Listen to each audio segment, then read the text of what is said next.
I never imagined that fixing a dripping faucet could turn into the most unexpected and profound experience of my life. The afternoon light filtered through the kitchen window, casting long shadows across the linoleum. I stood at the sink, the smell of chamomile tea drifting up from the cup in my hand, the quiet hum of the refrigerator the only sound in the room. I had been alone for 3 years, and the world outside had grown very familiar. Yet in that moment, something was about to change, though I did not yet know how. Don't forget to subscribe, leave a like, and write in the comments which city you are listening from. It means a great deal to us. The faucet had begun to leak that morning, a slow, persistent drip that grew louder with each passing hour. I had lived alone in this house for 3 years now, ever since my husband passed. The days were a gentle rhythm of routine: morning tea, the creak of floorboards underfoot, the soft glow of the afternoon sun on the carpet. I did not mind the solitude, though I did miss the quiet companionship of another person in the house. The leak became a small problem, then a nuisance, then an inconvenience I could no longer ignore. I picked up the phone and dialed the number for a local handyman, a man named Harold who had answered my call last year when the garage door had stopped opening. Harold arrived on the dot of 4 o'clock. He was a man of about 60, with the kind of calm presence that made the world feel smaller and safer all at once. His hands were steady as he set down his tool bag, and he carried himself with the unhurried grace of someone who had seen many days come and go. He wore a simple blue shirt, the fabric soft and worn, and his eyes held a quiet warmth that made me feel instantly at ease. We exchanged pleasantries, the kind of small talk that feels necessary but never quite natural when you are alone. He asked about the weather, and I mentioned the unseasonable warmth. He nodded, as if he understood something I had not yet put into words. I watched him as he knelt beside the sink, his movements deliberate and unhurried. There was something unexpected in his presence, something that made the air in the kitchen feel different, though I could not have said exactly how. He worked in silence, the sound of his breathing steady and calm, the smell of his soap and metal tools filling the small space.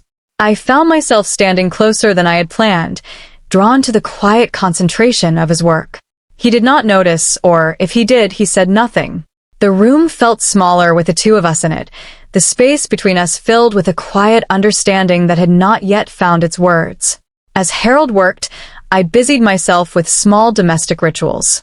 I brewed another cup of tea, the steam rising in gentle curls, and straightened a few books on the shelf above the sink. I washed a dish that had been waiting for me since breakfast, the water warm and comforting against my hands. Each small task gave me something to do with my hands, while my mind wandered to the unexpected feeling of not being alone. The faucet was a simple problem, a drip that needed a new washer, but the presence of another person in my home felt like a quiet miracle. I did not touch Harold. I simply watched, standing a few feet away, my eyes fixed on the steady rhythm of his work. The kitchen felt alive in a way it had not in a very long time. The conversation began naturally, as conversations often do when two people find themselves in close quarters. Harold paused, wiping his hands on a rag, and asked about the house. I told him it had been my husband's home for 40 years, and I had kept it exactly as he had left it.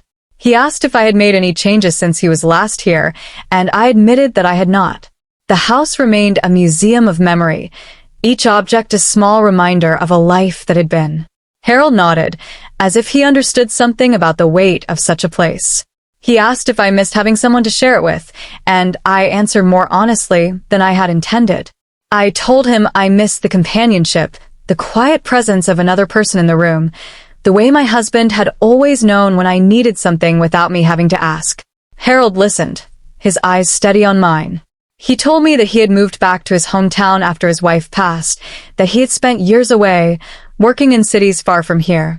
He had come home to find the house empty, the life he had known gone, and he had been learning to live with the quietness of it all.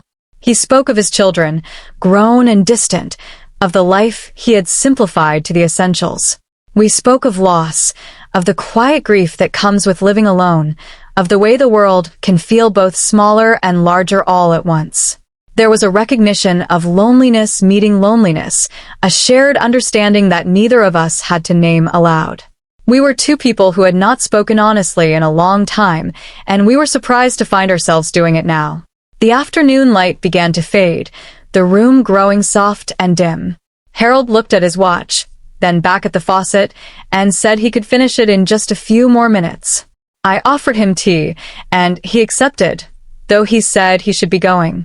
I insisted, and he smiled, a gentle curve of his lips.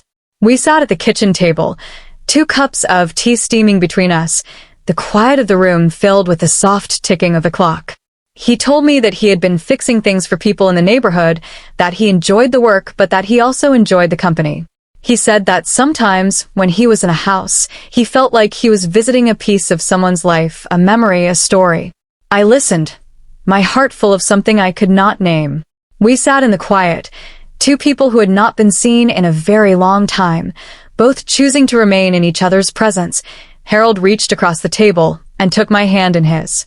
His touch was warm and steady, the kind of touch that speaks without words. He held it for a moment, then let go, and I did not pull away. I simply allowed it, my hand resting in his for a few seconds longer than necessary. The gesture was deliberate, unhurried, and filled with a quiet acknowledgement that neither of us needed to explain. I felt the warmth of his skin, the calluses on his fingers from years of work, and I understood, in that moment, that I was being seen. I was being seen not for who I had been, not for who I had lost, but for who I was in that moment, standing in my kitchen with a man who had come to fix a faucet and had instead fixed something in me. Harold finished the repair, tightening the last screw with a soft click. He packed his tools into his bag, the sound of metal on wood familiar and comforting. He thanked me for the tea, and I thanked him for coming. We stood at the door, the afternoon light now golden and soft, and he promised to come back next week to check on the pipes. I watched him walk down the path, his tool bag swinging at his side, and I stood in the doorway until he turned the corner. I closed the door and looked at the faucet, now steady and silent, and I understood that something else in the house, and in me, had also been repaired. I did not know what would come next, but I knew that I was no longer alone. Life does not stop surprising you. It only changes the way it knocks on your door.